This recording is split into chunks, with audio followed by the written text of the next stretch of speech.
Yan, good day mga bossing ano. So, na-review sharing na naman tayo sa ating mga kickboard amplifier no. So, kung ano yung mga posibleng error niya no sa once na bagong installed natin yung mga pyesa no.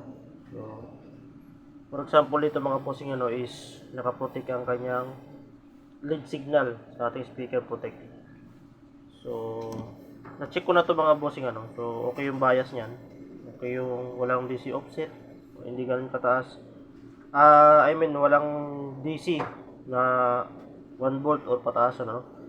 So, dito na lang tayo magpo-focus mga bossing sa speaker protect. So, actually meron na naka-encounter na ako ng ilang beses na ganito ang problema. So, dito lang ako nagpo-focus sa speaker protection ano. So, madalas diyan mga bossing is itong mga tatlong capacitor na yan.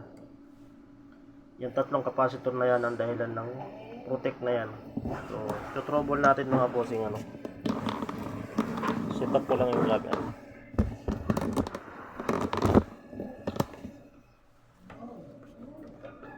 Naka-power on yan. Check natin yung DC offset.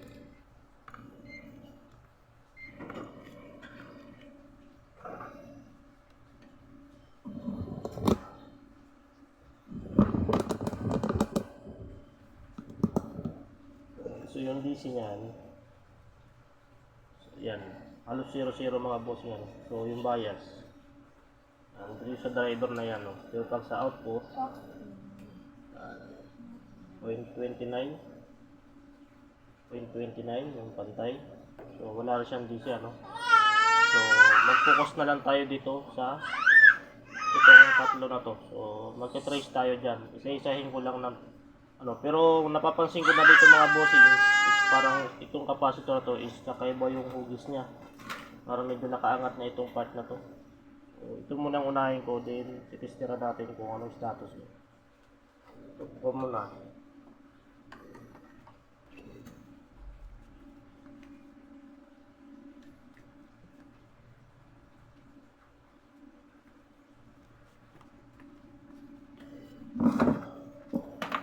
Hanap ko dito parang discharge. Ito yung pan-discharge ko.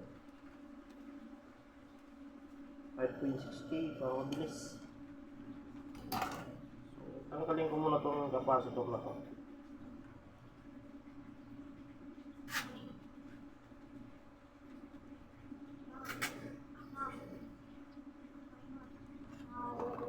Ito na yung mga bossing ko. So, iba talaga ang itsura nyo. Parang nakaangat na ito, tsaka parang medyo lumubo na. So, gamit tayo ng multi-tester. Lagyan natin sa times 10. Ano natin kung shorted ba?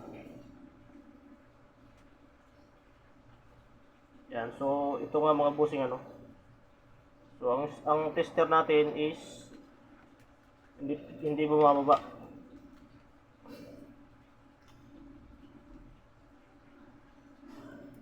Hindi bumababa yung ating tester.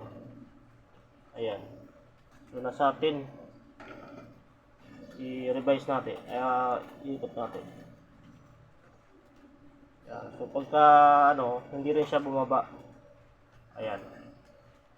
So ito lang muna papalitan natin mga boss. Din papalitan din titesting natin ulit.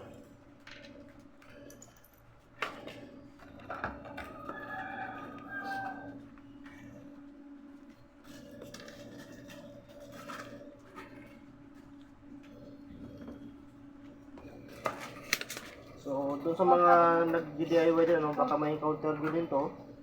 So, yun lang madalas check nyo muna yung mga dito sa kanyang amplifier section ano, kung wala namang DC, okay naman ang bias, tapos naka-protect ano. So, ito lang ang i-check nyo yung sa speaker protect side.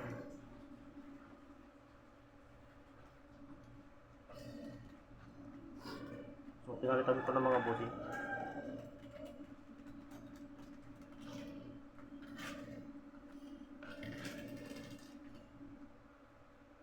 So, kitin yung aming speaker protect na ginagamit mga bossing.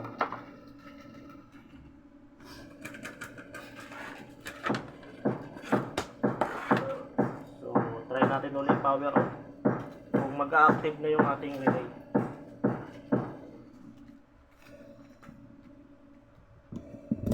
Yan. So kung pansin nyo mga boss, nawala na yung protect na signal ano. So ibig sabihin nag-click na yung ating relay. Yan. So bali okay na ito mga bossing. So meron siya nag-signal na yun. Yan. So yun lang mga boss, isang another tips naman ano para dito sa ating speaker protect section ano. So yun lang mga bossing. Thank you.